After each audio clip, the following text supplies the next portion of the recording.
Hello बच्चों, आइए प्रश्न को देखते हैं। एक खोखले गोलाकार खोल जिसके आंतरिक और बाह्य त्रिज्या है, यहाँ पे ठीक कर लेते हैं इसको। ये अपने पास आंतरिक त्रिज्या है और बाह्य त्रिज्या क्रमशः अपने को दे रखे हैं 3 सेंटीमीटर और 3.0005 सेंटीमीटर में धातु के आयतन का सन्निकट मान ज्ञात कीजिए। प्रश्न को हल करने से पहले इसकी मुख्य अवधारणा के बारे में चर्चा कर लेते हैं।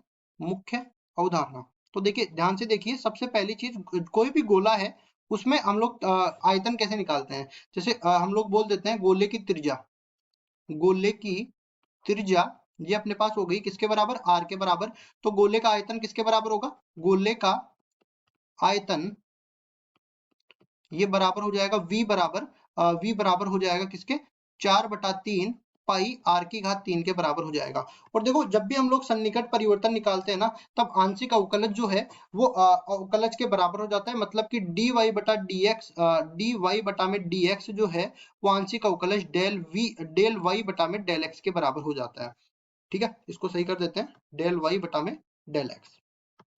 अब चलते हैं सवाल में आगे की तरफ।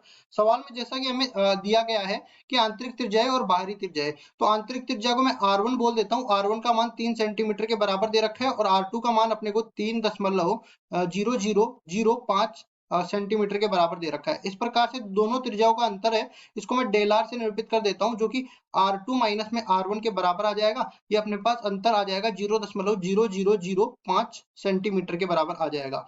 अब देखिए, हमें आयतन कितना दे रखा है, v बराबर में 4/3 पाई आर की घात 3। तो आंशिक अवकलज निकालने के लिए बेसिकली हमको मान किसका निकालना है, हमको मान निकालना है डेल v का। ठीक है, मतलब आयतन में आंशिक परिवर्तन, सन्निकट परिवर्तन ही तो ज्ञात करना है, तो डेल v का मान निकालना है। तो इसके लिए इसका अवकलन करना पड़ेगा, dv का आर के सापेक्ष कर देते हैं। तो ये बराबर हो जाएगा किसके, ये बराबर हो जाएगा 4/3 पाई तो है ही, ये तो अचर पद है, आर की घात 3 का हो जाएगा 3r² के बराबर। अब उसके बाद में देखो dv बटा में dr, ये बराबर किसके हो जाएगा, ये बराबर हो जाएगा 4 पाई r की घात 2 के बराबर।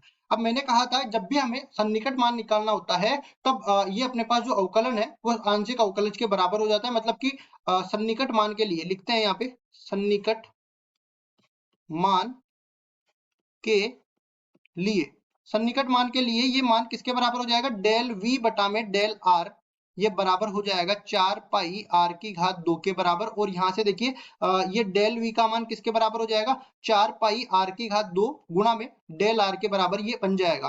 अब सवाल ये उठता है कि r का मान कौन सा ले, तो देखो जो अपने पास आंतरिक त्रिज्या है ना, वही हमें r का मान लेना है, क्योंकि आंतरिक त्रिज्या में तो परिवर्तन आ रहा है ना, तो इसको R1 को हमें r मान के चलना है। R2 वैसे तो ये मानना मेरा गलत है, R1 R2 सीधा ही मैं बोल देता हूँ कि मेरे को r दिया गया है 3 सेंटीमीटर।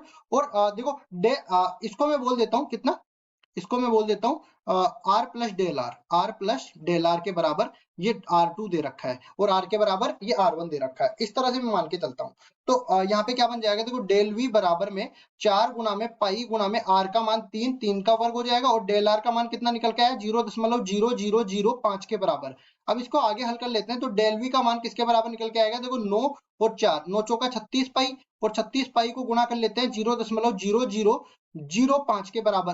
अब इसके बाद में देखो डेल v बराबर में हम लोग 36 पंजे 180 होता है और 180 अपने पास दशमलव के बाद कितने अंक है, 4 अंक है। तो दशमलव के बाद 4 अंक लेते हैं, यहाँ पे देखो गुणा कर लेते हैं, 36 को 5 से गुणा करेंगे 180 के बराबर ये बन जाएगा। ठीक है, अब देखो यहाँ पे 10 की घात 4 से भाग देना पड़ेगा, तभी तो ये 5 बनेगा ना। तो इसमें देखो 10 की घात 4 से भाग दे दिया और इसमें भी 10 की घात 4 से भाग देंगे, तो कुल मिला के अपने पास आ जाएगा। तो 3 अंक तो ये है और 1 अंक और आ जाएगा, तो 0.018 के बराबर ये बन जाएगा। कुल मिला के ये पूरा 0.018 घन सेंटीमीटर, क्योंकि इकाई आयतन में है ना, ये भी घन सेंटीमीटर के बराबर आ जाएगा। और यही अपना उत्तर है। आशा करता हूँ ये सवाल आपको समझ में आया होगा। धन्यवाद।